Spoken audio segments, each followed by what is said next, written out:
Good morning, viewers. Welcome to channel-based counseling of IGNU and myself, Dr. Vijay. We'll be referring to the strategic management course of MBA. If we refer the previous session, then we discussed about different type of strategies where the business strategy was covered.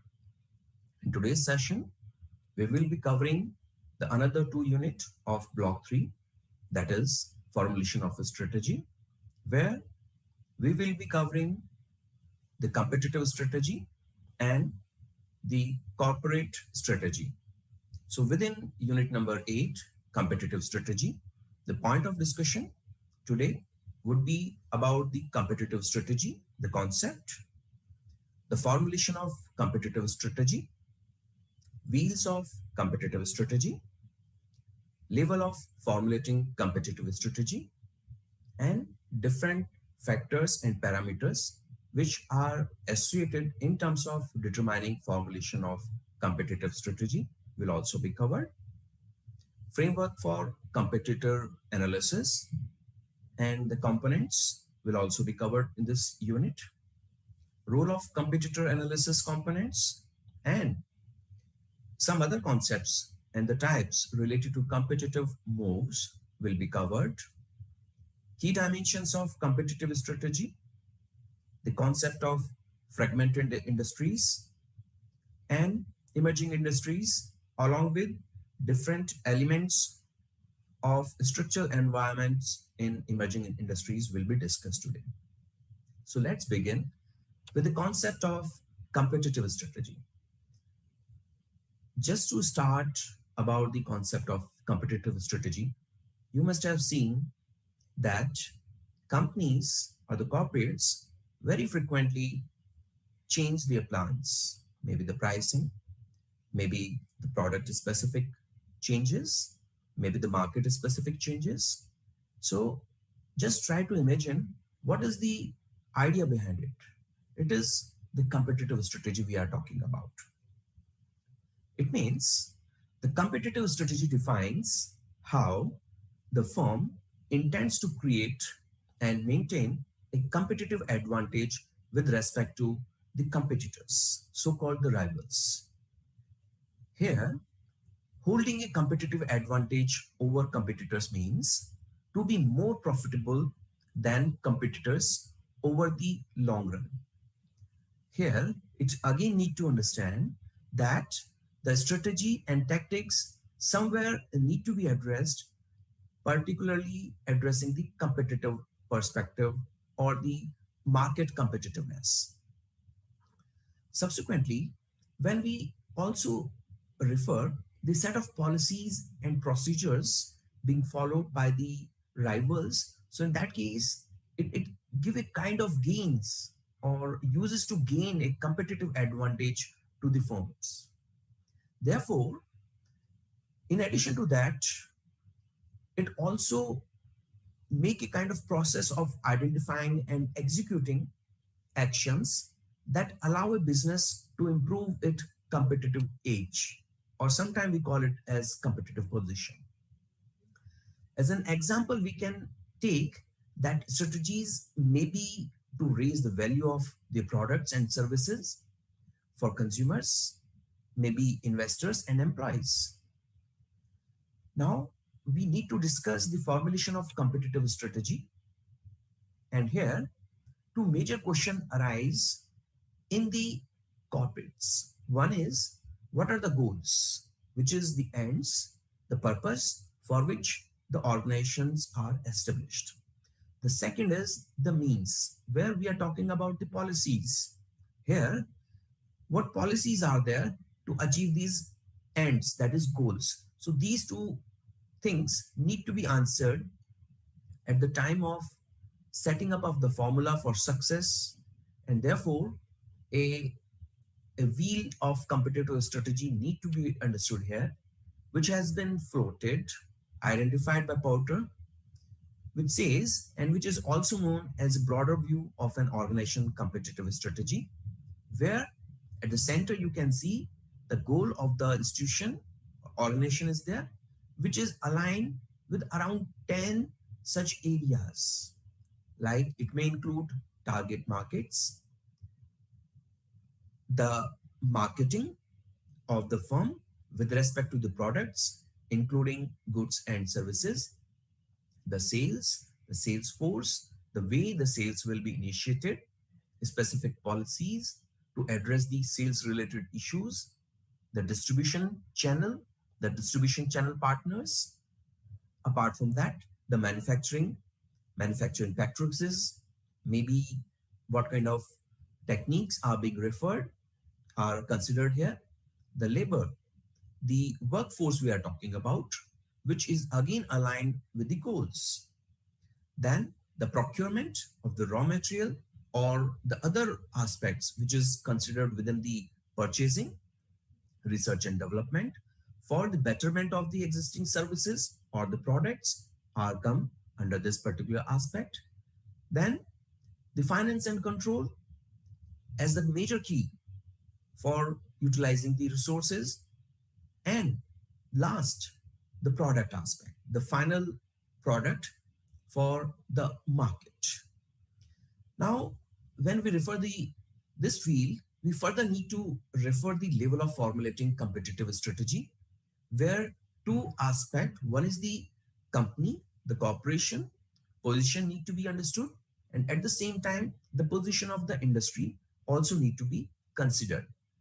The moment we refer the company position, then it is somewhere the internal factor or internal position where the strength and weaknesses need to be understood while framing the competitive strategy, and it also need to take care of the personal values of the key implementers, which is the corporation that we are talking about. At the same time, for framing or for referring to the formulation of competitive strategy, the external factors to the company, that is the industry in broader sense, also need to be understood, where the opportunities and threats, particularly from the point of view of economic and technical, also need to understood, and the expectations of the consumer, that is broader societal expectations, also need to correlate while framing the competitive strategy. And altogether, these four aspects are interrelated at the time of formulating the competitive strategy by the corporate houses. Now, we also need to understand the different factors which helps in determining the formulation of the competitive strategy. There are four major factors or variables which are used in terms of as a test measure in terms of consistency of the competitive strategy when it is taken into consideration. The first is internal consistency, second, environmental fit, third, resource fit, fourth, implementation. We will be discussing about each these of the variables in detail. The first parameter in this factor of internal consistency is towards the realistic goals. So within the framework of internal consistency, we need to refer the realistic goals rather than the very vague goals or the purpose for which we are considering the competitive strategy. Apart from that, the key operating policies should be sync along with the goals of the organization. Apart from that, the key operating policies should also be aligned with each other. Means different policies, different key operating policies should be aligned to each other. Apart from that, the second factor, if we refer with reference to the formulation of competitive strategy, then it is environmental fit, where the parameter need to be considered is capitalization of industry opportunities as per the goals and the policies of the firm. Second, goals and policies deal with the industry threats, timing of the goals and policies with respect to the environmental changes. Goals and policies respond to societal expectations. Therefore, this particular factor also plays a crucial role. The third factor is a resource fit, where two major parameters are considered while determining or formulating the competitive strategy. One is goals and policies, and that need to be matched with the available resources with the organization. And second aspect is with respect to the goals and policies in terms of the adaptability towards the change if taking place in the market. The fourth factor is implementation, where three major consideration of parameter is well-designed goals, which can be implemented. It has to be more realistic rather than more imaginative. The second aspect of parameter within that factor of implementation is alignment of goals and policies and that of the core values of the organization. It has to have a link with the core values of the organization. The third aspect or the parameter within the implementation factor is sufficient managerial capability, and it is meant for an effective implementation purposes. And if we try to conclude based on these four factors, we can say that above consideration help the organization in terms of formulating an effective competitive strategy. Now, subsequently, we also need to understand the important framework for competitor analysis. Here, the competitor analysis is one of the major components of strategy formulation. Therefore, the organization performs a competitor analysis and take it seriously. Four components which are considered in the competitor analysis which plays crucial role are future goals of the competitor, current strategy being adopted by the competitor, assumptions being taken care by the competitor, and the capabilities of the competitor. We'll be talking about each one of these four components in detail. But before that, we need to understand through this visual how they are interlinked and what kind of questions or what kind of thoughts emerge based on these four components. So, in the case of future goals, at all levels of management and in multiple dimensions need to be thought of, which is something what drives the competitor. At the same time, the other aspect, other component in the case of computer is the assumptions. And if we refer the other aspect, which is what the competitor is doing and can do in future, is something that is correlated considering two component. One is current strategy, which is basically answered with the question how the business is currently competing. The second component under this aspect is the capabilities, which talk about the strengths and the weaknesses of the competitor. When we club together all these four components, then the profile towards the competitor's response can have four major questions. Say, is competitor satisfied with current position? What strategy shifts is competitor likely to make in future? Where is competitor vulnerable? And what will provoke greatest retaliation? Now, considering these four components, we need to have the major role to identify from the perspective of the competitive strategy. Therefore, the first component to be considered here is the future goals. This particular component helps and to diagnose the goals of the competitor by way of four major parameters. That is by predicting the current financial position of the competitor. Second, by predicting the strategic moves of the competitors if they are not satisfied with their present position. Third aspect is towards predicting the reaction of the competitor to the external environment. The fourth, predicting reactions to strategic changes taking place in the market. The second component was the assumptions which the competitor is taking. And this component helps to identify two categories of competitors' assumptions. First is self-assumption of the competitor, where, for an example, can be considered like the social conscious of the organization or the market leadership. At the same time, the second category of competitors' assumption could be the competitors' assumptions about the industry and other organizations which are a part of the industry. The third component is the current strategy, which usually helps the organization in terms of assessing the current policies of the competitor in terms of the functional areas. Both the internal and external policies are considered in this particular case. The fourth and the last component is about the capabilities.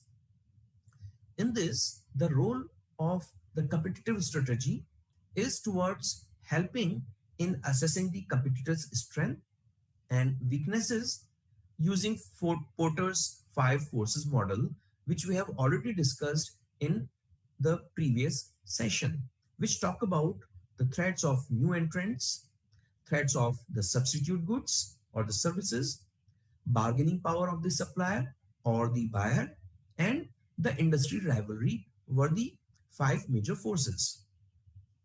Now, based on these four major components, we can conclude that combination of these four components, the competitor position as defensive or offensive can be assessed.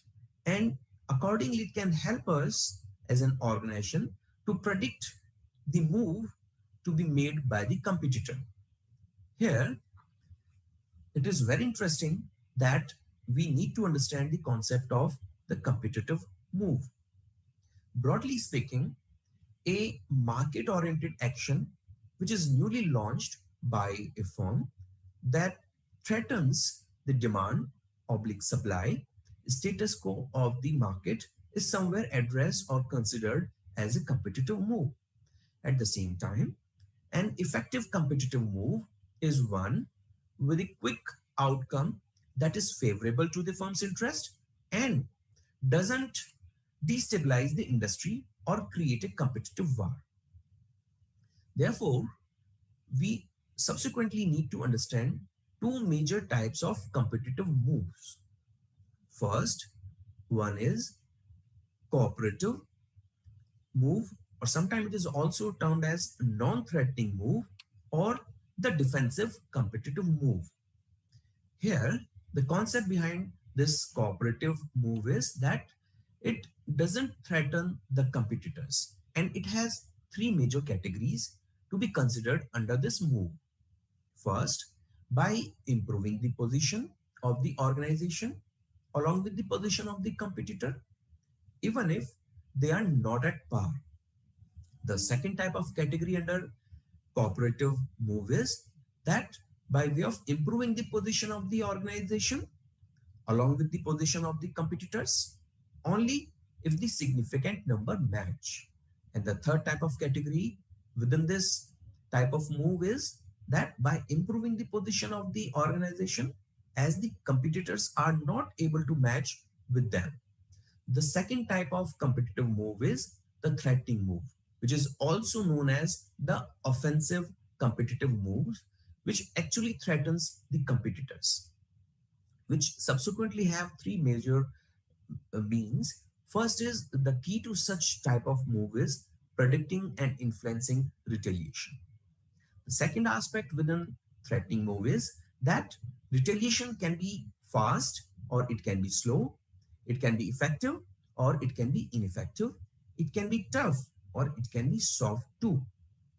Apart from that, based on the kind of retaliation, the move can be adjusted as highly threatening or it may be the mild one.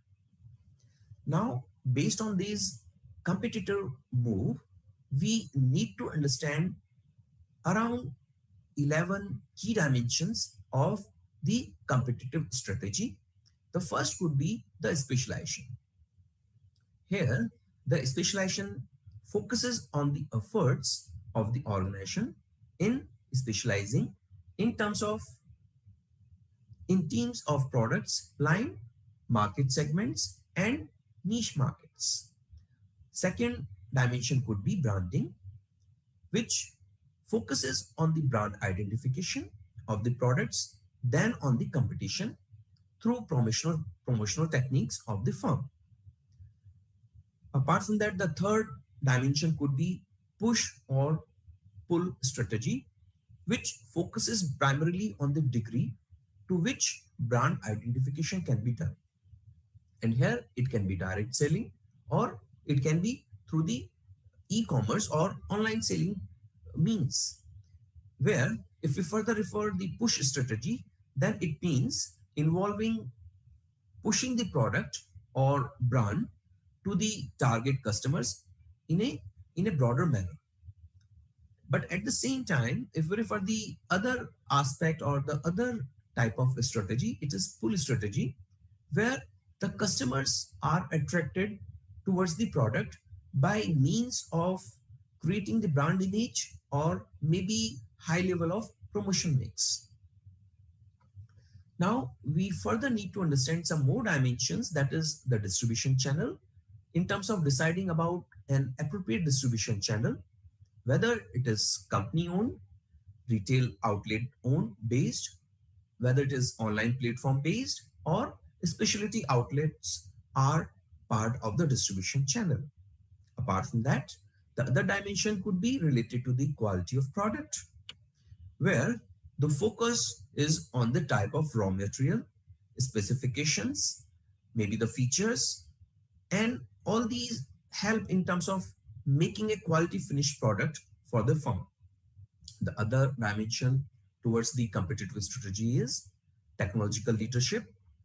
The idea behind is to focus on the degree to which an organization seeks leadership in the technology and to have such age where it can compete as well as derive its own way in the competitive market.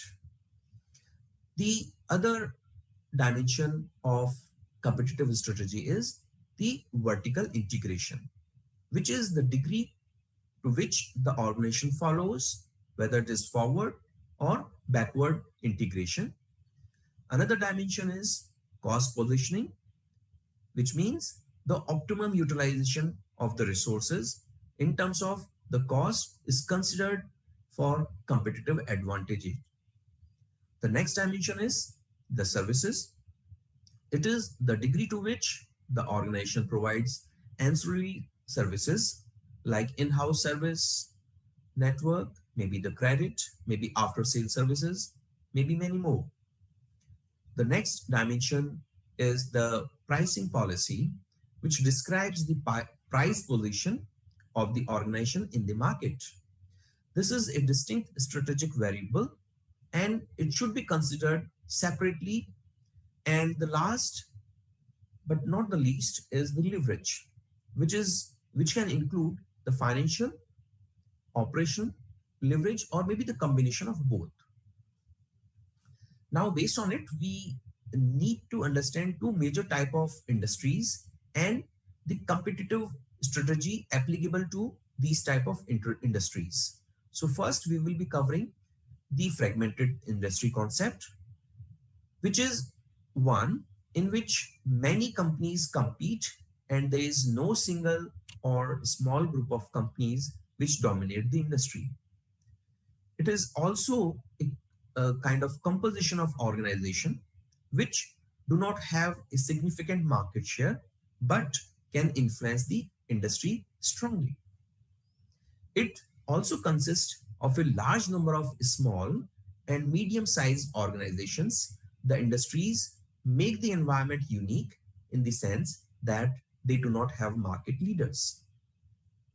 Some few examples, if we consider from the point of view of fragmented industries, then restaurants, cab services, automobile repair and services, restaurant industry, and the furniture business could be the part of it.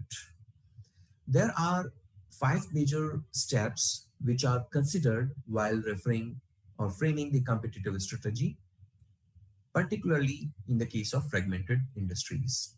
The step one is to conducting industry and competitor analysis. And the idea is to identify the sources of the competitive forces in the industry and the standing of the competitors in the industry. So in that case, it's a kind of analysis the position of the competitors. The second step would be identifying the causes of fragmentation in industry, and the idea behind that step two is to have an assessment, an overall assessment in terms of their relationship with the economies of the industry. The third step is by examining the causes of fragmentation, where the idea is to assess whether these causes can be overcome, say by innovation or strategic change by the firm.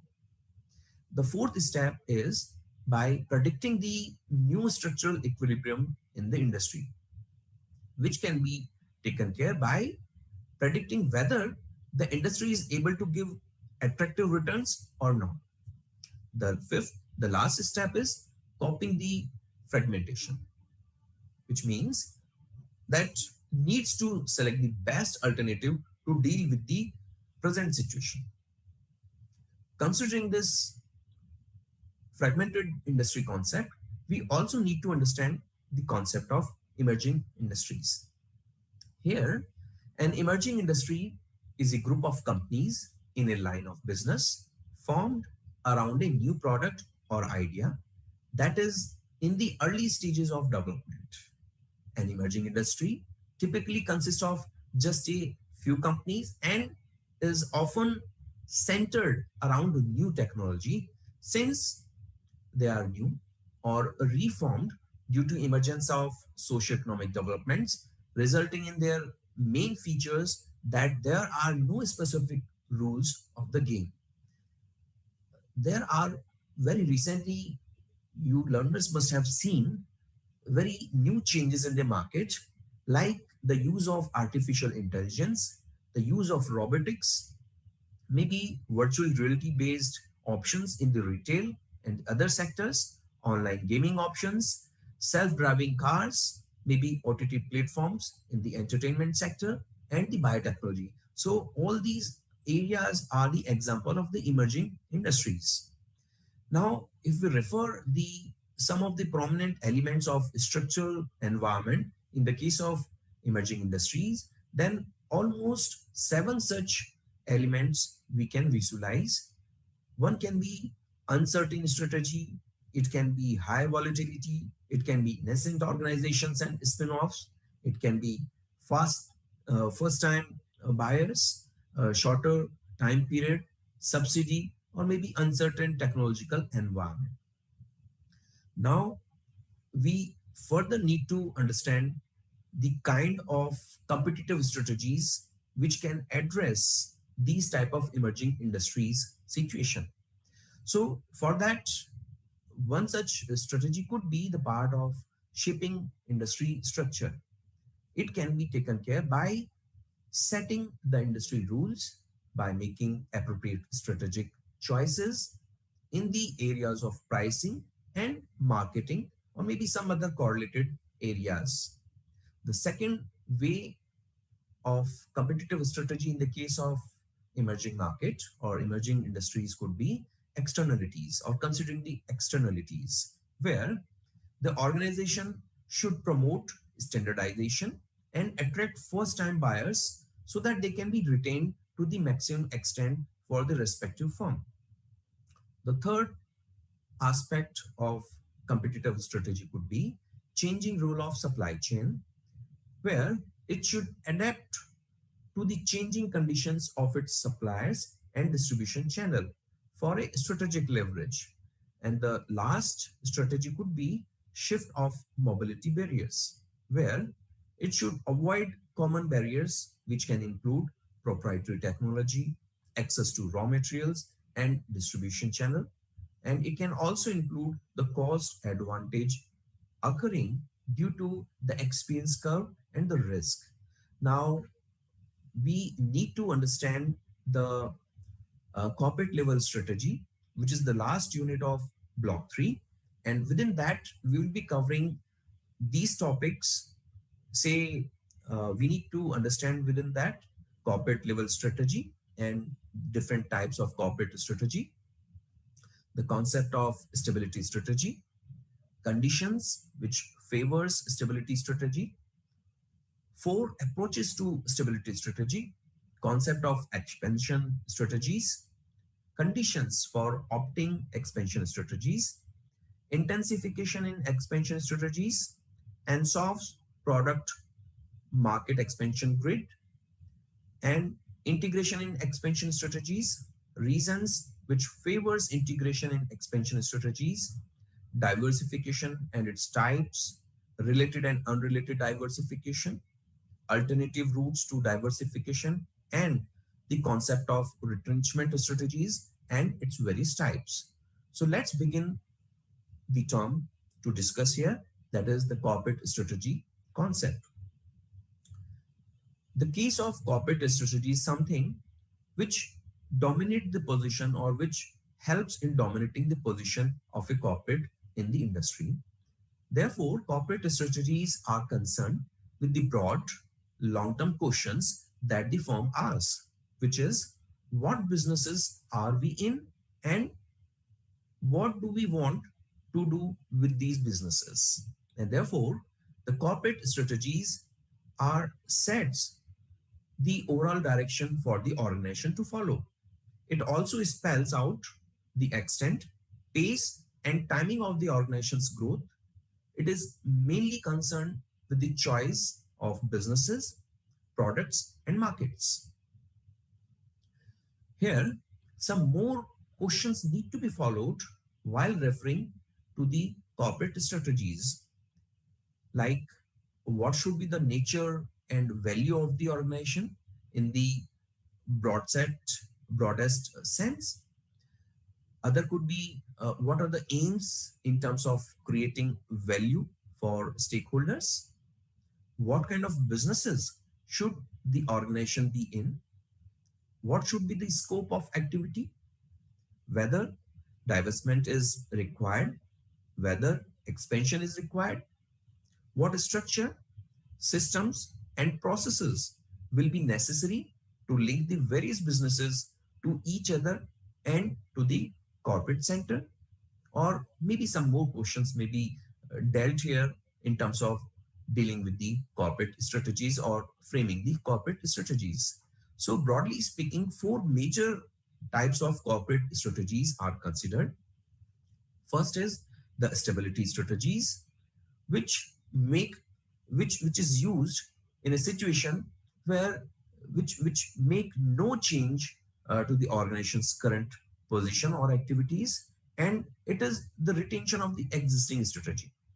The second type of corporate strategy is growth strategies, where the expand the organization activities is considered. The third type of strategy of the corporate is, or the corporate strategy is, the retrenchment strategies, which reduce the organization's level of activities, and this type of strategy is considered during the slowdown position or where the return on investment to the corporate is going down. The last type of corporate strategy is the combination strategy, which is the combination of the previous three, that is the stability strategy, growth strategy, or the retrenchment strategies. So let's talk about in detail about each of these strategies. So the first is the stability strategy.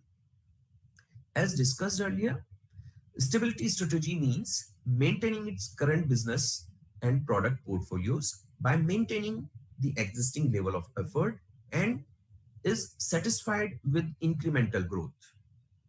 Usually, organizations decide to serve the same markets with the same product, and they continue to pursue the same objectives with the strategic thrust or incremental improvement of functional performances. At the same time, the organization concentrates its resources in a narrow product market sphere for developing a meaningful competitive advantage. Apart from that, the stability strategy is a defensive strategy as the products, markets, and functions remain same and they don't change. It is ideal in stable business environment where particularly an organization can devote its efforts in improving its efficiency while not being threatened with external changes which are taking place in the market. If we refer the reference of the stability strategy, then there are certain conditions under which the stability strategy is referred. First could be environmental turbulences is minimal and the organization does not foresee any major threat to itself and the industry concerned as a whole. The second situation or condition could be the organization just finished a period of rapid growth and they needs to consolidate its gains before pursuing more growth for the firm.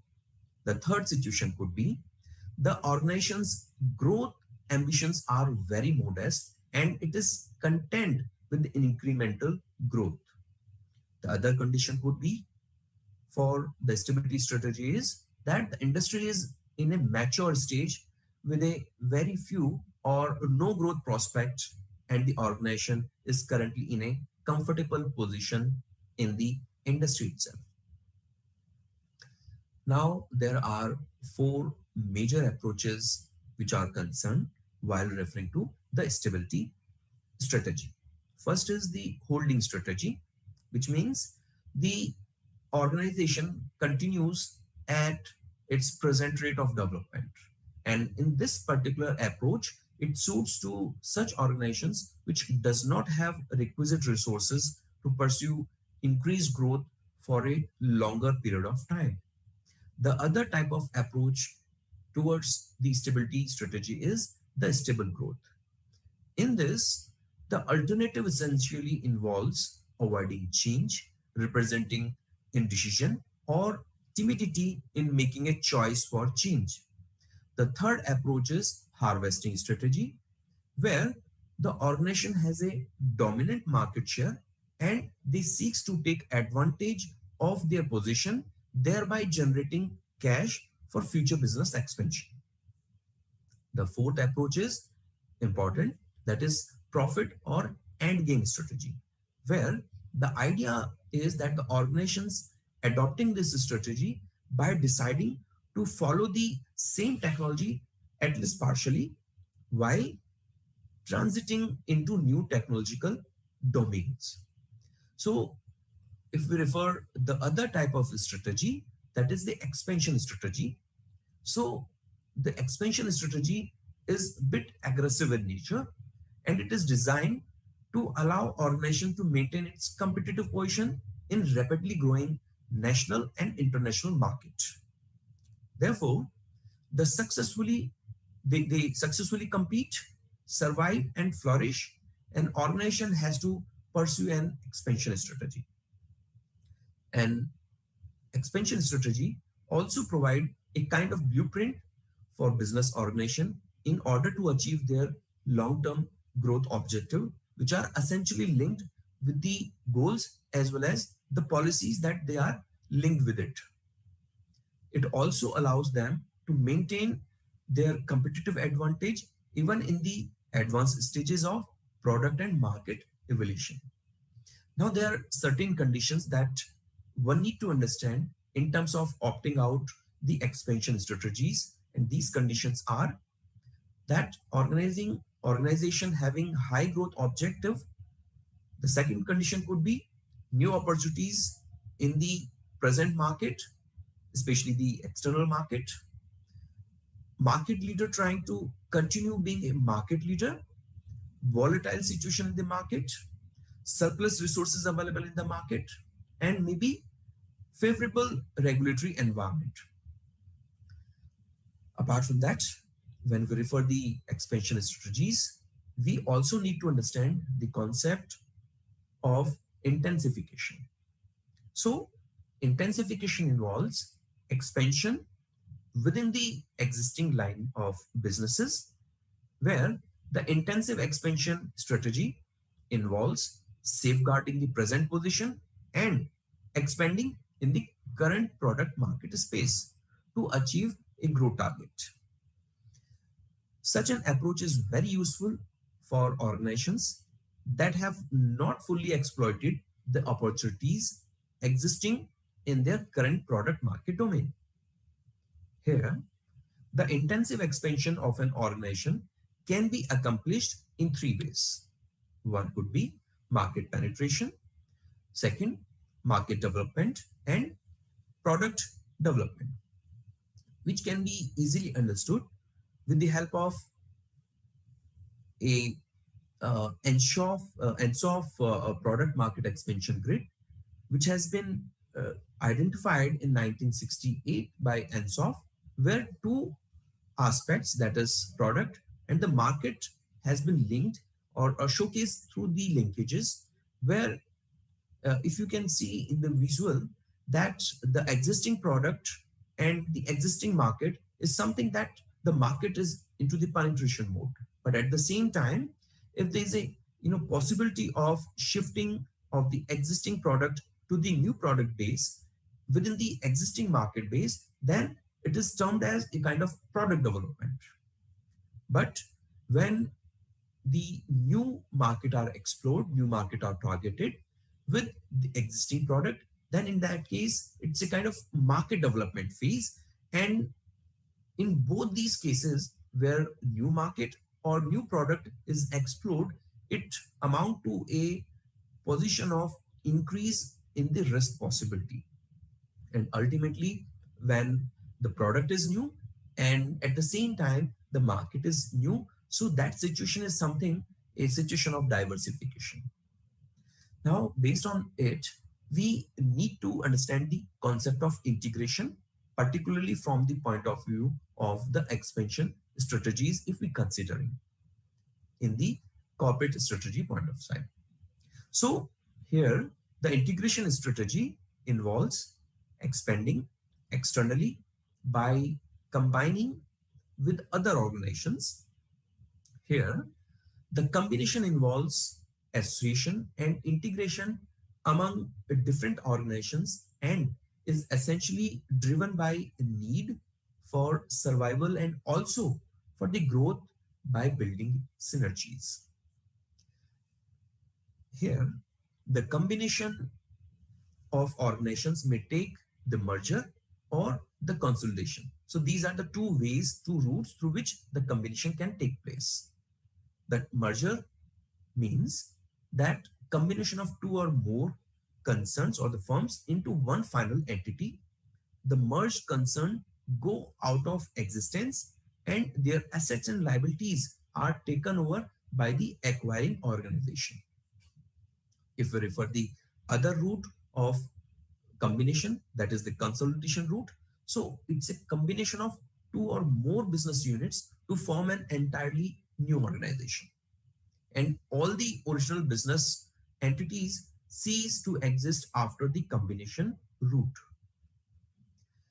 Here, we further need to understand some of the reasons which favors to refer integration in the expansion strategies. So those reasons are in order to increase the market share, maybe to avoid the cost of developing new products and internally, and by bringing them to the market, maybe for the purpose of to reduce the risk of entering new businesses, maybe to speed up the process of entering the market, maybe to become more diversified in the market, and last but not the least reason could be to reduce the intensify of competition by taking over the competitor's business.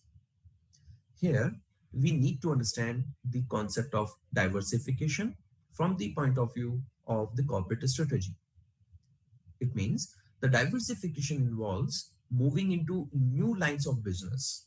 When an industry consolidates and becomes mature, most of the organizations in the industry would reach the limits of growth using vertical or say horizontal growth strategies. And these, there are two basically major type of diversification. One is the related diversification, which is also termed as the concentric diversification. The second type of diversification is unrelated diversification, which is also known as conglomerate diversification. Now we need to understand each one of these two type of diversification. So first we will be discussing about the related diversification. So when an organization is said to have pursued concentric diversification strategy, when it enters into new product or service area which belonging to different industry category, but the new product or services similar to the existing one with respect to the technology or maybe production or maybe in the sense of the marketing channels or the customers being referred. At the same time, if we refer the unrelated diversification or the conglomerate diversification, then conglomerate diversification is a growth strategy in which an organization seeks to grow by adding entirely unrelated products and markets to its existing businesses. Here, the organization introduces new products using different technologies in new markets. A conglomerate consists of a number of product divisions which sell different products principally to their own markets rather than to each other. Considering this diversification, we also need to understand the different alternate routes available in the case of diversification. Primarily, the merger and acquisition is one, which although we have discussed, in which two or more organizations combine operations through an exchange of stock. In a merger, only one organization entity will eventually remain. But in case of acquisition, is a purchase of one organization by the other. If we refer the second type of alternate routes in diversification, then it can be strategic partnering, where it occurs when two or more organizations establish a relationship that combines their resources, capabilities, and core competencies in order to achieve some business objectives, which is having primarily three major types of such strategic partnering. One is joint venture by way of joint venture. The other is by way of long-term partnerships. The third is by way of strategic alliances. So we will be discussing about these three. So the first is the strategic partnering by way of joint venture. In the case of joint venture, two or more firms form a separate independent organization for strategic purposes. But when we talk about the long-term partnership from the point of view of the strategic partnering, so in that particular case, two or more organizations enter a legal contract for a specific business purpose. Once the purpose is over, the long-term partnership is over. The third type of strategic partnering is by way of strategic alliances. In that, two or more organizations share resources, capabilities, or distinctive competencies in order to pursue some business purpose. Now we have reached to the final stage of our discussion towards the corporate strategy, and therefore the last strategy is, or in fact the third last strategy is the retrenchment strategy. In that case, you will notice that during a specific situation, the companies find it very difficult to sustain. those situations could be, as discussed earlier, the poor performance, maybe the recession period, maybe the rate of return is something not favoring to the organization. So in that case, retrenchment is a short-run renewal strategy designed to overcome organizational weaknesses that are contributing to deteriorating performances. At the same time, retrenchment strategies call for two primary actions. One is something addressing to the cost cutting issue, and second is with respect to the restructuring. Here, three major type of retrenchment strategy can be referred. One is turnaround strategy, second is survival strategy, and third is the liquidation strategy. We can refer each one of them here. The turnaround strategy involves the classic retrenchment activities, which may include the product elimination, maybe the downsizing of the workforce, and it usually occurs due to increased competition in the market, maybe shortage of the raw material in the market, maybe due to a decrease in the profit margins or the profit share of the firm. It can also caused due to the operating problems, including the strikes in the human resources, that is the labor strike, and maybe the depressed price level in the present scenario. So in all these situations, the turnaround strategy can be referred. The second type of strategy in the case of retrenchment strategy could be the survival strategy. It is it is referred when the organization is on the verge of the extinction. It cannot, it can opt for divestment, maybe spin-off, or maybe restructuring business operations. And the third and last type of retrenchment strategy could be the liquidation strategy, which is the last resort. And in that case, it is used particularly when the organization is declining, maybe the situation is of the shutdown. So at that point of time, this liquidation strategy can be referred, which can also have the concept of the bankruptcy. Bankruptcy model can also be referred in that particular case. So we have, in today's discussion, we have reached to a level where we have discussed almost all the type of competitive strategies, the reasons and the conditions under which the competitive strategies can be referred. And in the case of corporate strategies, four major corporate strategies have been referred. And based on that, in the upcoming session, we'll be talking about the implementation part of these strategies. And till that day, a very good day. Thank you.